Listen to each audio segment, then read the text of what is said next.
Clay bars, clay pads, clay mitts, clay towels, which is best?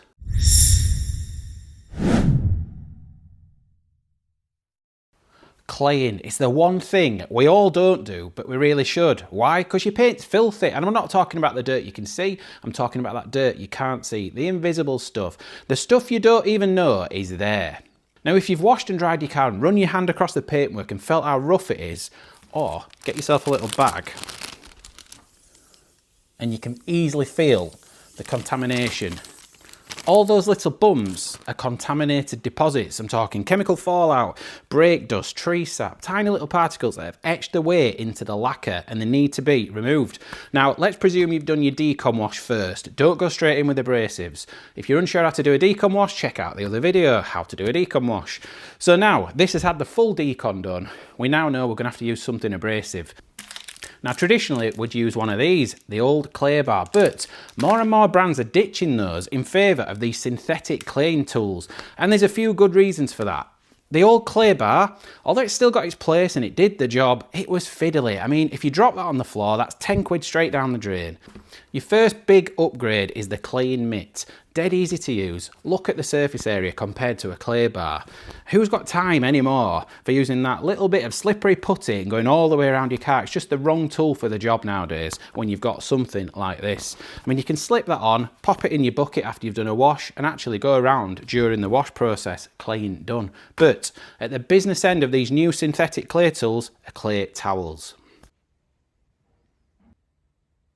So this is your clay towel, 30 centimetres squared. One side's got a microfiber and bonded to it is this synthetic material. It's like a rubber and it's abrasive. The first thing I'm going to do is make some clay lube. So I'm going to use Clean by Pan Shampoo, and if you mix this 60 ml into 15 litres of water, you've got 15 litres of clay lube, and I'll show you why I prefer that method with the towel. There we go.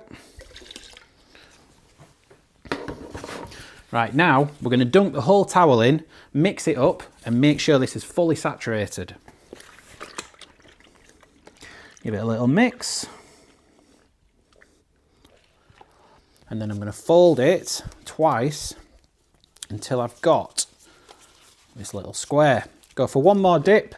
Now, before you come in contact with your paint, remember, have you done your decon wash? Is it dust free? There's no grit under the lips. You don't want to be dragging anything out and going all over the paintwork and causing issues. In this case, we're good to go. One more dip and I'm going straight on at the paint. I can feel that that is very rough, but even within a couple of passes already, it's not grabbing, it's slick as you like. And you can see there on this lovely 911 rear end how well it conforms to the panel, and that's why these are so popular. Just hugs every contour of your car. Right, that is lovely and smooth. Go back in for another dip, rinse everything off. No need to refold just yet because I've got the other side to use, and repeat. Now, you can also, with this method of clay lube, just dunk in a spray bottle. And if you want that extra lube, you've got it. And you can spray and wipe.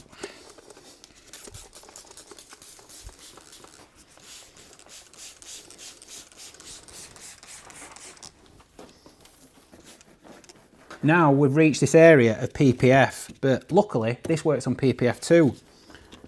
It might need a bit more agitation.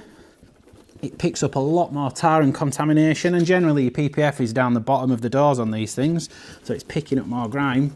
So you might just have to press a little bit on that. But there we go.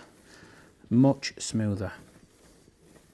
Now, the other reason detailers love these things is because that microfiber side holds a lot of moisture. So it's got loads of lube in there, and as you're working your way around, you'll see it's hydrating itself. So just push on it and release even more at any time. Give it a gentle push, and there you go, fresh lot of lube. Right, time to wipe down and inspect. I've got one of our Infinity Edgeless cloths, which acts like a little mini drying towel. I'm just going to rub all those suds away, being careful around the lip, flip the cloth.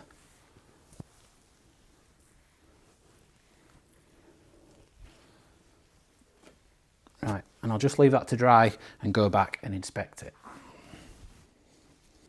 There we go, totally slick to the touch. And that only took a couple of minutes. It's not going to take long to get around the entire car.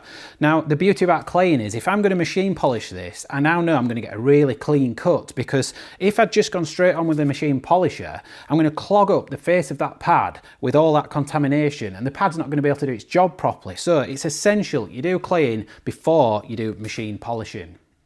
So there you go. If you're serious about your paint finish, get yourself a modern claying tool. And if you're thinking, well, I've still got a clay bar, I'll use it around mirrors and grills and those hard to reach areas, then consider one of these, a claying pad from Maxshine. This will also get into all those nooks and crannies. And again, if you drop it on the floor, just rewash it. It's not going in the bin. I'll put links to all of these products in the description. Please subscribe, enable your notifications, and give us a big thumbs up. See you next time.